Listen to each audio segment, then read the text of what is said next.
वरिष्ठ अध्यापक राजकीय वरिष्ठ उपाध्याय संस्कृत विद्यालय हाथों जयपुर से कक्षा 9 के सामाजिक विज्ञान के कालांश में आपका हार्दिक स्वागत करती हूँ।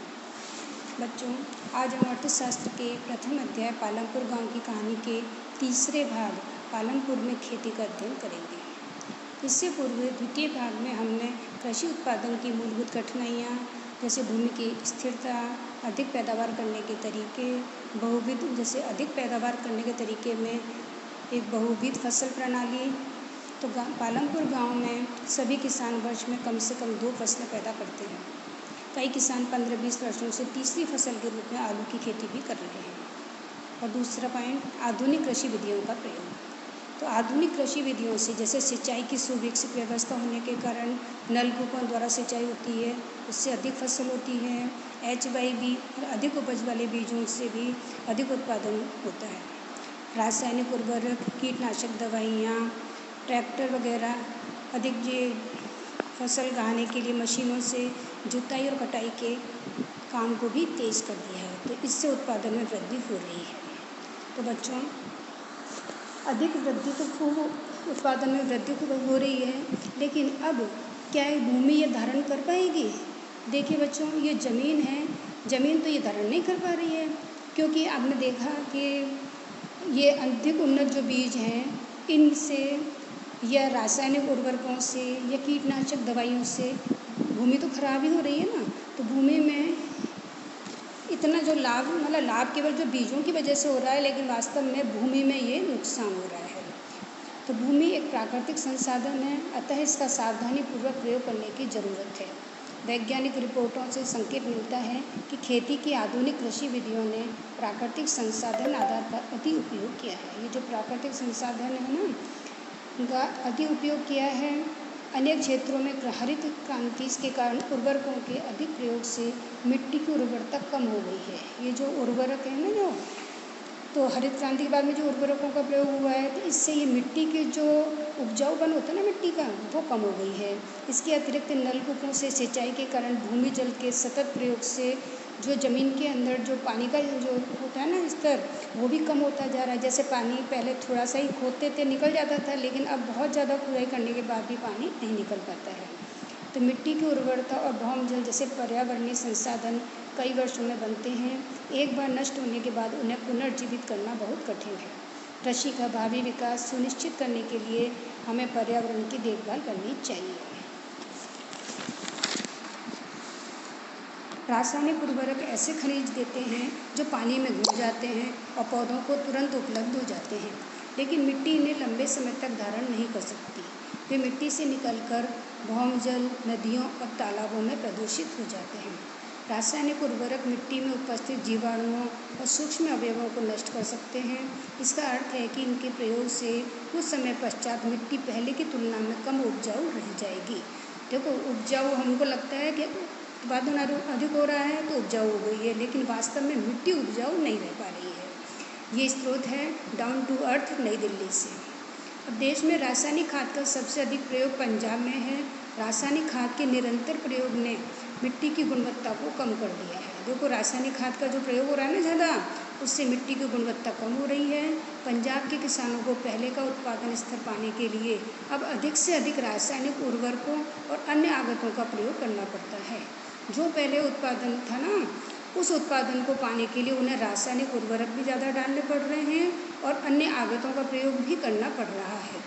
इसका मतलब है कि वहाँ खेती की लागत बहुत तेज़ी से बढ़ रही है। खेती में जो उत्पादन हो रहा है ना, वो तो चलो अच्छा हो रहा है, लेकिन जो उनकी लागत है, जो उनका पैसा लग रहा है, वो वास्तव में उससे अधिक हो रहा है। ये स्रोत है द ट्रिब्यून चंडीगढ़ से। तो पालमपुर के किसानों में भूमि किस प्रकार वितरित है? आपने यह जान लिया होगा कि खेती के लिए भूमि कितनी महत्वपूर्ण है। दुर्भाग्यवश खेती के काम में लगे सभी लोगों के पास खेती के लिए पर्याप्त भूमि नहीं है, क्योंकि जो गरीब लोग हैं उनके पास में खेत है ही नहीं, खेती ही नहीं है बिल्कुल भी। और अगर किसी के पास है तो वो छोटे छोटे टुकड़े हैं, तो उससे पर्याप्त तरीके से उनके यहाँ पर फसल नहीं हो पाती है। पालमपुर में 450 परिवारों में से लगभग 1/3 अर्थात 150 परिवारों के पास खेती के लिए भूमि नहीं है, जो अधिकांशतः दलित वर्ग है। बाकी परिवारों में से 240 परिवार जिनके पास भूमि है, 2 हेक्टेयर से कम क्षेत्रफल वाले छोटे भूमि के टुकड़ों पर खेती करते हैं। भूमि के ऐसे टुकड़ों पर खेती करने से किसानों के परिवारों को पर्याप्त आमदनी नहीं होती है। अब बच्चों देखिए, हम एक किसान है गोविंद, उसकी कहानी के बारे में उसको देखते हैं कि उसका परिवार कैसे चल रहा है, उसकी क्या कहानी है।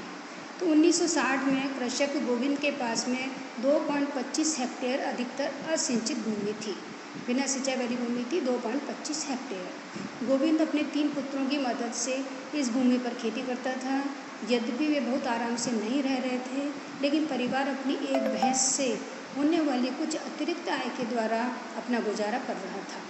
देखो बच्चों, इनके पास ज़मीन भी कुछ ज़्यादा नहीं थी, 2.25 हेक्टेयर ही थी, और ये 4 व्यक्ति थे, गोविंद और गोविंद के 3 पुत्र, और उनके पास में एक भैंस थी।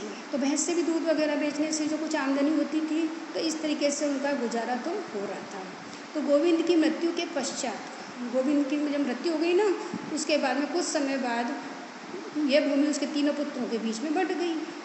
प्रत्येक के पास में अब केवल 0.75 हेक्टेयर भूमि का ही टुकड़ा था, परंतु अब बेहतर सिंचाई व्यवस्था और खेती की आधुनिक विधियों के बावजूद गोविंद के बेटे अपनी ज़मीन से गुजारा नहीं कर पा रहे थे, क्योंकि वो छोटे छोटे टुकड़े हो गए ना बेटा, जो उनके पास ज़मीन थी उसके छोटे छोटे टुकड़े हो गए।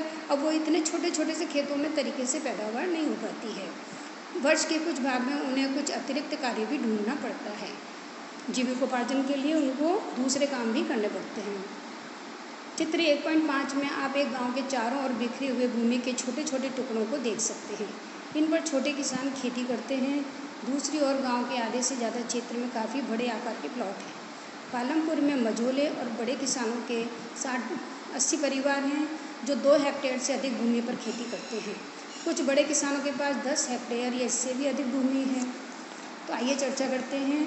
चित्र 1.5 में क्या तुम छोटे किसानों द्वारा खेती में प्रयुक्त भूमि को छायांकित कर सकते हो? देखिएगा बेटा, उसमें छायांकित करना, किसानों के इतने अधिक परिवार भूमि के इतने छोटे प्लॉटों पर क्यों खेती करते हैं? क्योंकि उनके पास है नहीं। आरेख 1.1 में भारत के किसानों और उनके द्वारा खेती में प्रयुक्त भूमि का वितरण किया गया है। इसकी कक्षा में चर्चा करें। अब देखिए, आइए चर्चा करते हैं। क्या आप इस बात से सहमत हैं कि पालमपुर में कृषि भूमि का वितरण असमान है? क्योंकि जो बड़े लोग होते हैं ना, जो अमीर लोग हैं या उच्च वर्ग के हैं, उनके पास में खेती खूब होती है, वो तो काम करते नहीं हैं। और जो दूसरे जो श्रमिक हैं, उनके पास में वो, क्योंकि वो गरीब हैं, इसलिए उनके पास में ज़मीन के छोटे छोटे टुकड़े हैं, उससे उनमें उत्पादन पर्याप्त रूप से नहीं हो पाता है। क्या भारत में भी ऐसी ही स्थिति है? व्याख्या कीजिए। अब श्रम की व्यवस्था कौन करेगा? भूमि के पश्चात श्रम उत्पादन का दूसरा आवश्यक कारक है। खेती में बहुत ज़्यादा परिश्रम की आवश्यकता होती है। छोटे किसान अपने परिवारों के साथ अपने खेतों में स्वयं काम करते हैं। इस तरह वे खेती के लिए आवश्यक श्रम की व्यवस्था स्वयं ही करते हैं। जो निम्न वर्गीय लोग होते हैं ना, जिनके पास ज़्यादा पैसा नहीं है, वो तो बेटा अपने खेतों में, सारे लोग जितने भी घर के मेंबर होते हैं, सारे के सारे खेत में लगे होते हैं। और मझोले और बड़े किसान होते हैं, अपने खेतों में काम करने के लिए दूसरे श्रमिकों को किराए पर लगाते हैं। और दूसरे श्रमिक कौन से होते हैं? जिनके पास ज़मीन नहीं होती है या जिनका उनकी ज़मीन से उनका भरण पोषण नहीं हो पाता है, तो फिर वो उनको अपने लिए आजीविका के लिए उनको फिर दूसरे खेतों में भी काम करना पड़ता है। तो वो मिलते हैं उनको उच्च वर्ग वाले बड़े किसानों को।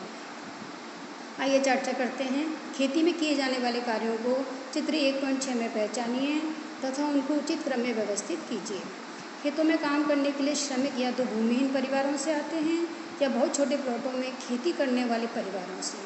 खेतों में काम करने वाले श्रमिकों का उगाई गई फसल पर कोई अधिकार नहीं होता। जो मजदूरी करते हैं ना, उनको वहाँ से कुछ नहीं मिलता है। क्या मिलता है बेटा? कोई अधिकार थोड़ी ना होता है। उनको तो पैसा मिल जाता, मजदूरी मिल जाती है जो वो काम करते हैं उसके बदले। तो जिनके लिए वे काम करते हैं, उससे उनको मजदूरी मिलती है। तो मजदूरी नगद या वस्तु जैसे अनाज के रूप में भी हो सकती है। कभी कभी श्रमिकों को भोजन भी मिलता है। मजदूरी एक क्षेत्र से दूसरे क्षेत्र, एक फसल से दूसरी फसल और खेत में एक से दूसरे कृषि कार्य के लिए अलग अलग होती है। जैसे हर काम के लिए अलग अलग होती है ना मजदूरी। तो भाई ये वाला काम करोगे, जैसे बुआई करोगे तो ये फसल इतनी मजदूरी मिलेगी, कटाई करोगे तो ये मिलेगी। तो रोज़गार की अवधि में भी काफ़ी भिन्नताएँ हैं। खेत में काम करने वाले श्रमिक या तो दैनिक मजदूरी के आधार पर काम करते हैं या उन्हें कार्य विशेष जैसे कटाई या पूरे साल के लिए काम पर रखा जा सकता है। अब एक डाला है, वो भी पालमपुर का एक मजदूर है, दैनिक मजदूरी करने वाला आदमी है। है ना। तो डाला पालमपुर में दैनिक मजदूरी पर काम करने वाला एक भूमिहीन श्रमिक, इसके पास ज़मीन नहीं है, ये भी मजदूर है। इसका मतलब है कि इसे लगातार काम ढूंढते रहना पड़ता है। सरकार द्वारा खेतों में काम करने वाले श्रमिकों के लिए एक दिन का न्यूनतम वेतन 60 रुपये निर्धारित है, लेकिन डाला को केवल 35 से 40 रुपये ही मिलते हैं। पालमपुर में खेतीहर श्रमिकों में बहुत ज़्यादा स्पर्धा है, इसलिए लोग कम वेतन में भी काम करने को सहमत हो जाते हैं, क्योंकि अधिकतर लोग ऐसे ही हैं ना जिनको काम की तलाश है। अब जब खूब सारे लोग हैं तो फिर तो कम पैसे भी देके भी काम हो जाता है, क्योंकि अब वो कहाँ जाएंगे, उनको तो काम करना ही है। डाला अपनी स्थिति के बारे में रामकली से शिकायत करता है। अभी रामकली कौन है? तो रामकली भी एक उसके जैसा ही है, वो खेतीहर श्रमिक है, उसके पास खेती तो है लेकिन वो भी मजदूर है, उसके पास थोड़ी सी खेती होती है। डाला और रामकली दोनों गांव के निर्धनतम व्यक्तियों में से हैं। आइए चर्चा करते हैं, डाला और रामकली जैसे खेतीहर श्रमिक गरीब क्यों हैं। गोसाईपुर और मझिली उत्तर बिहार के दो गांव हैं। दोनों गांवों के कुल 850 परिवारों में 250 से अधिक पुरुष ऐसे हैं जो पंजाब और हरियाणा के ग्रामीण इलाकों या दिल्ली, मुंबई, सूरत, हैदराबाद या नागपुर में काम कर रहे हैं। इस प्रकार का प्रवास अधिसंख्य भारतीय गाँवों में होता है। लोग प्रवास क्यों करते हैं? क्या आप इस बात की व्याख्या अपनी कल्पना के आधार पर कर सकते हैं? गोसाईपुर और मझौली के प्रवासी अपने गंतव्य पर किस तरह का काम करते होंगे? अब देखिए बच्चों, खेतों के लिए आवश्यक पूंजी। आप पहले ही देख चुके हैं कि खेती के आधुनिक तरीकों के लिए बहुत अधिक पूंजी की आवश्यकता होती है, अतः अब किसानों को पहले की अपेक्षा ज़्यादा पैसा चाहिए। अधिसंख्य छोटे किसानों को पूंजी की व्यवस्था करने के लिए पैसा उधार लेना पड़ता है। वे बड़े किसानों से या गांव के साहूकारों से या खेती के लिए विभिन्न आगतों की पूर्ति करने वाले व्यापारियों से कर्ज लेते हैं। ऐसे कर्जों पर ब्याज की दर भी बहुत ऊंची होती है और कर्ज चुकाने के लिए उन्हें बहुत कष्ट सहन करने पड़ते हैं। बच्चों, अब हम आगे कल पढ़ेंगे, तब तक के लिए जो आज हमने पढ़ा है उसको बच्चों ध्यान से पढ़ लीजिएगा, अपनी कॉपी में महत्वपूर्ण बातें नोट कर लीजिएगा। ठीक है, हम कल मिलते हैं। Thank you.